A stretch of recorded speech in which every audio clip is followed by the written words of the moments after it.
"Watch this till the end," the voice in the video says softly. "Because sometimes, miracles don't come from heaven, they come from broken hearts trying to heal others."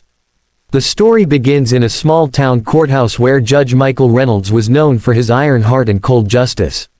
People said his eyes could cut through lies, and his voice alone could silence a room. But behind his stern face, there was a pain no sentence could erase. His only son, Adam, had been born deaf. 8 years old, bright as the sun, but locked in a world of silence.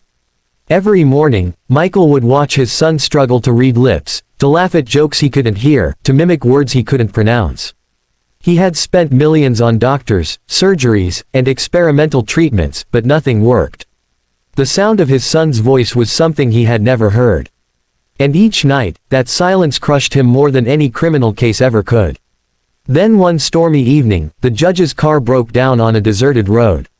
He stepped out in the rain, furious, kicking the tire, until he noticed an old truck pulling over. A man in his mid-30s stepped out. Worn jacket, army haircut, a calmness in his eyes that only soldiers carried. "Need help, sir?" the man asked. Michael nodded, embarrassed but grateful. The stranger fixed the car within minutes, his hands moving with quiet skill. When he was done, he wiped his hands on his jeans. "Name's Jack Turner," he said. "Used to fix engines in the field when bullets were cheaper than spare parts."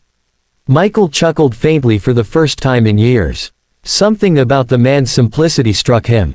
Before leaving, he noticed a small boy sitting in Jack's truck, drawing on a fogged-up window.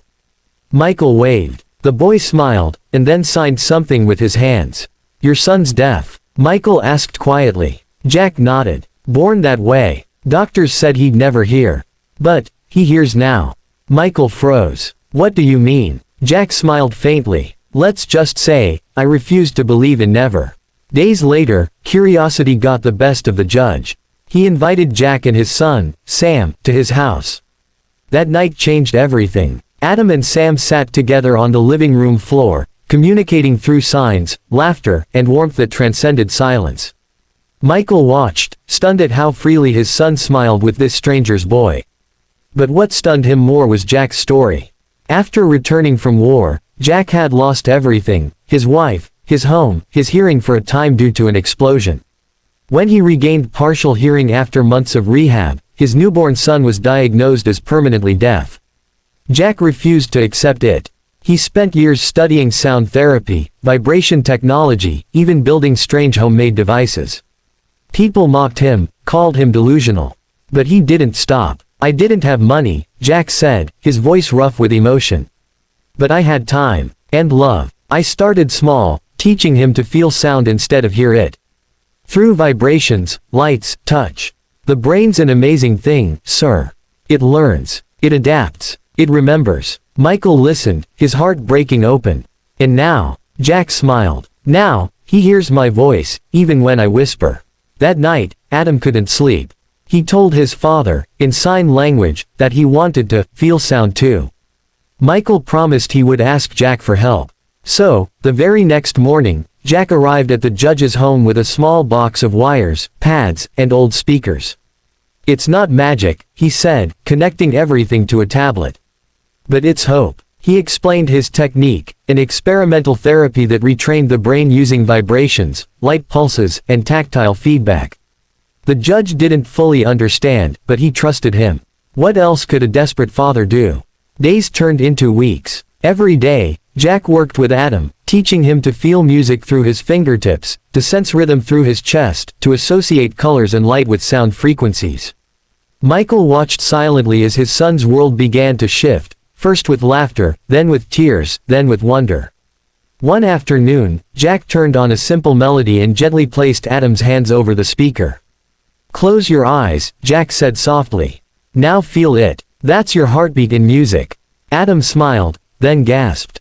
He opened his eyes wide and whispered something that made both men freeze. "Dad." It was faint, broken, uncertain, but it was sound. The judge's knees went weak. For the first time, he heard his son's voice. Tears streamed down his face as he hugged Adam so tightly it hurt. Days later, doctors confirmed it. Adam's auditory nerves had begun responding. They couldn't explain it, but it was real. The impossible had happened. The news spread quickly, how a humble mechanic veteran helped a judge's deaf son hear again. Reporters came, scientists called, but Jack didn't want fame. "I just wanted another kid to hear his father's voice," he said. Months passed. Michael retired from the bench soon after. He opened a foundation with Jack, the Sound of Hope, offering therapy to deaf children whose families couldn't afford treatment. And every time someone asked Michael how it all began, he would say, "It began the day I stopped judging people by their past, and started listening to their hearts." In the final scene of the video, Adam and Sam run through a field, laughing, shouting, calling each other's names, sounds echoing through air that once held only silence. And the narrator's voice closes with emotion. If this story touched your heart, don't forget to like, share, and subscribe. Because somewhere out there, another father's waiting for a miracle, and your share might just help it reach him. A story not about hearing, but about listening. Not about sound, but about faith. Because sometimes, the loudest miracles come from the quietest hearts.